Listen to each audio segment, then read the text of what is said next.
Paz seja convosco, eu sou a pastora Vânia e hoje é o dia 288 da nossa leitura diária da Palavra de Deus. Estamos lendo o livro de São Marcos e hoje faremos a leitura do capítulo 11 e do capítulo 12.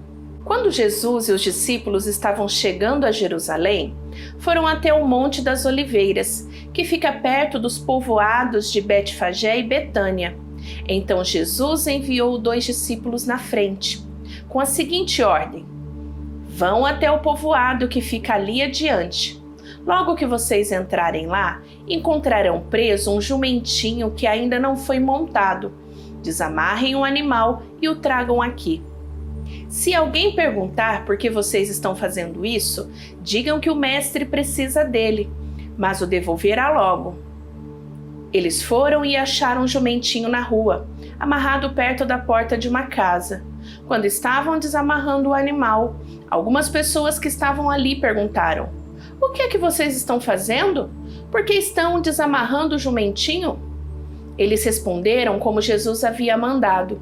Então aquelas pessoas deixaram que os 2 discípulos levassem o animal. Eles levaram o jumentinho a Jesus e puseram as suas capas sobre o animal. Em seguida, Jesus o montou. Muitas pessoas estenderam as suas capas no caminho e outras espalharam no caminho ramos que tinham cortados nos campos. Tanto os que iam na frente como os que vinham atrás começaram a gritar: "Hosana a Deus! Que Deus abençoe aquele que vem em nome do Senhor!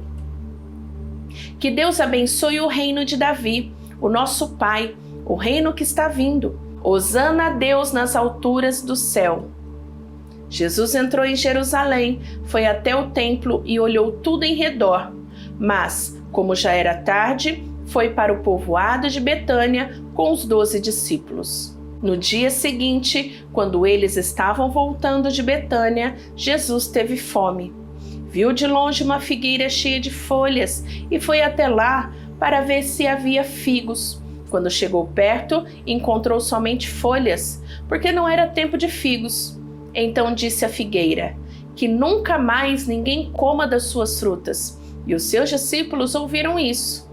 Quando Jesus e os discípulos chegaram a Jerusalém, ele entrou no pátio do templo e começou a expulsar todos os que compravam e vendiam naquele lugar. Derrubou as mesas dos que trocavam dinheiro e as cadeiras dos que vendiam pombas. E não deixava ninguém atravessar o pátio do templo carregando coisas.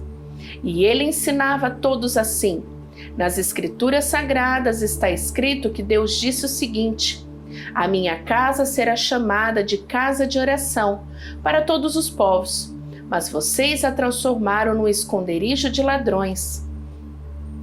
O chefe dos sacerdotes e os mestres da lei ouviram isso e começaram a procurar um jeito de matar Jesus. Mas tinham medo dele, porque o povo admirava os seus ensinamentos. De tardinha, Jesus e os discípulos saíram da cidade. No dia seguinte, de manhã cedo, Jesus e os discípulos passaram perto da figueira e viram que ela estava seca desde a raiz. Então Pedro lembrou do que havia acontecido e disse a Jesus: "Olhe, mestre, a figueira que o Senhor amaldiçoou ficou seca." Jesus respondeu: "Tenham fé em Deus. Eu afirmo a vocês que isto é verdade. Vocês poderão dizer a este monte: levante-se e jogue-se no mar, se não duvidarem no seu coração, mas crerem que vai acontecer o que disseram, então isso será feito. Por isso eu afirmo a vocês, quando vocês orarem e pedirem alguma coisa, creia que já o receberam, e assim tudo será dado. E quando estiverem orando, perdoem os que os ofenderam, para que o Pai de vocês, que está no céu, perdoe as ofensas de vocês. Se não perdoarem os outros, o Pai de vocês, que está no céu, também não perdoará as ofensas de vocês." Depois voltaram para Jerusalém. Quando Jesus estava andando pelo pátio do templo, chegaram perto deles os chefes dos sacerdotes, os mestres da lei e os líderes dos judeus que estavam ali e perguntaram: "Com que autoridade você faz essas coisas? Quem lhe deu autoridade para fazer isso?" Jesus respondeu: Eu também vou fazer uma pergunta a vocês. Se me derem a resposta certa, eu direi com que autoridade faço essas coisas. Responderam: quem deu autoridade a João para batizar? Foi Deus ou foram pessoas? Aí eles começaram a dizer uns aos outros: se dissermos que foi Deus, ele vai perguntar: então por que vocês não creram em João? Mas se dissermos que foram pessoas, ai de nós! Eles estavam com medo do povo, pois todos achavam que de fato João era profeta. Por isso responderam: não sabemos. Então eu também não digo com que autoridade faço essas coisas, disse Jesus. Depois Jesus começou a falar por meio de parábolas. Ele disse: certo homem fez uma plantação de uvas, pôs uma cerca em volta dela, construiu um tanque para pisar as uvas e fazer vinho e construir uma torre para o vigia. Em seguida, arrendou a plantação para alguns lavradores e foi viajar. Quando chegou o tempo da colheita, o dono enviou um empregado para receber a sua parte. Mas os lavradores agarraram o empregado, bateram nele e o mandaram de volta sem nada. O dono mandou mais um empregado, mas eles bateram na cabeça dele e o trataram de um modo vergonhoso. E ainda outro foi mandado para lá, mas os lavradores o mataram, e o mesmo aconteceu com muitos mais. Uns foram surrados e outros foram mortos. E agora a única pessoa que o dono da plantação tinha para mandar lá era o seu querido filho. Finalmente ele o mandou, pensando assim: o meu filho eles vão respeitar. Mas os lavradores disseram uns aos outros: este é o filho do dono, ele vai herdar a plantação. Vamos matá-lo e a plantação será nossa. Então agarraram o filho e o mataram e jogaram o corpo para fora da plantação. Aí Jesus perguntou: e agora, o que é que o dono da plantação vai fazer? Ele virá, matará aqueles homens e entregará a plantação a outros lavradores. Vocês não leram que as escrituras sagradas dizem?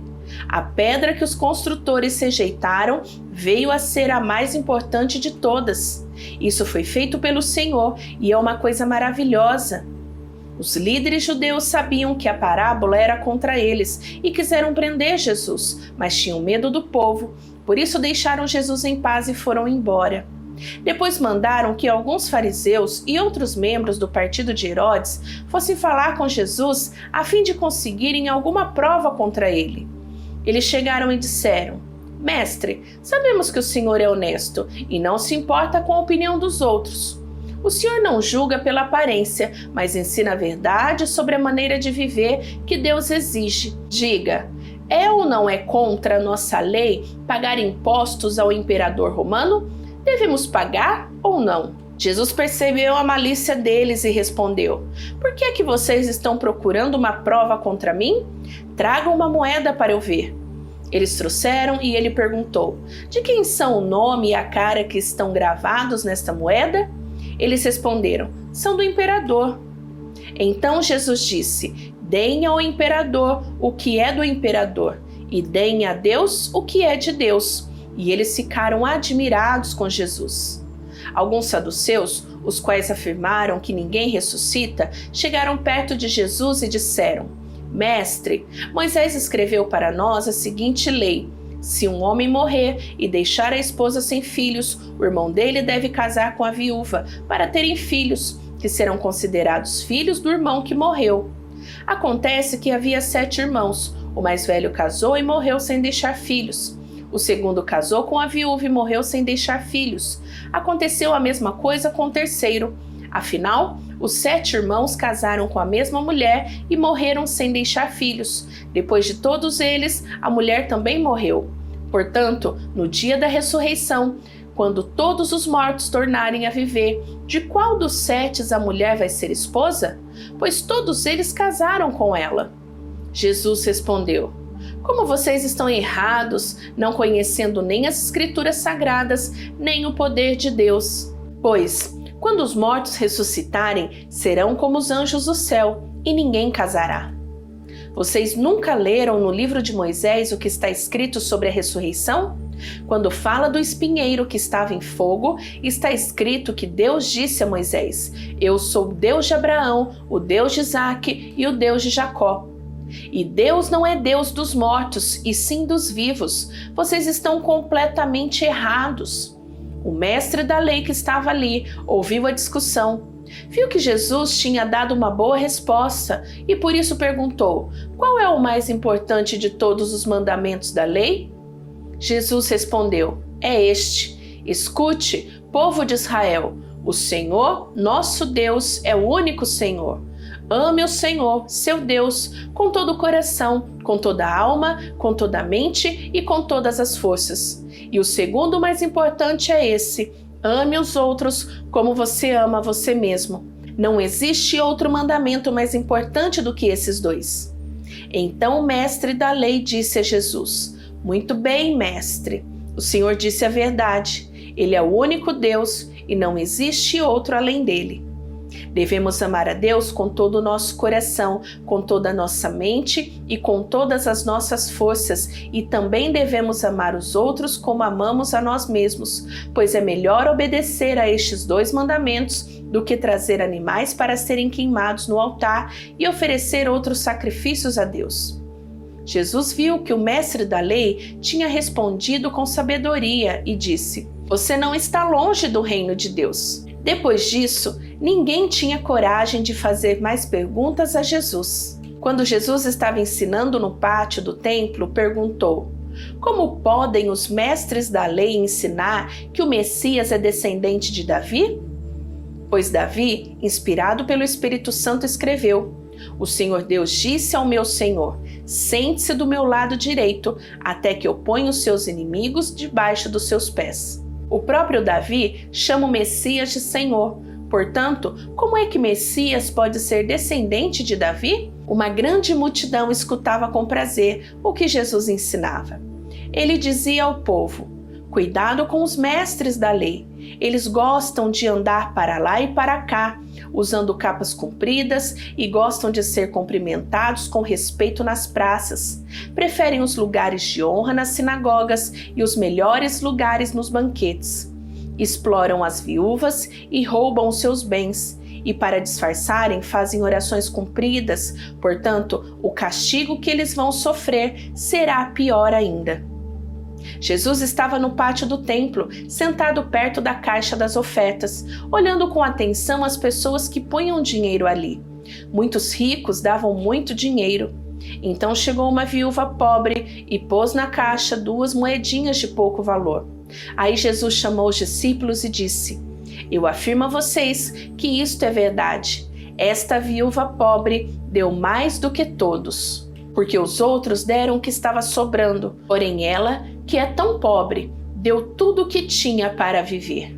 Terminamos a leitura de hoje, mas antes de você ir embora, não esquece, aperta o botão do gostei.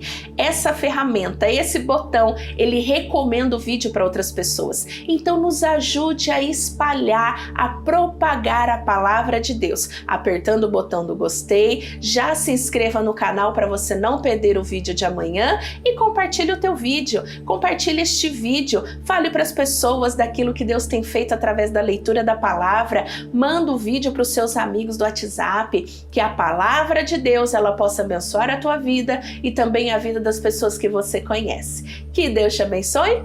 Beijo da pastora Vânia. Até amanhã. Tchau, tchau.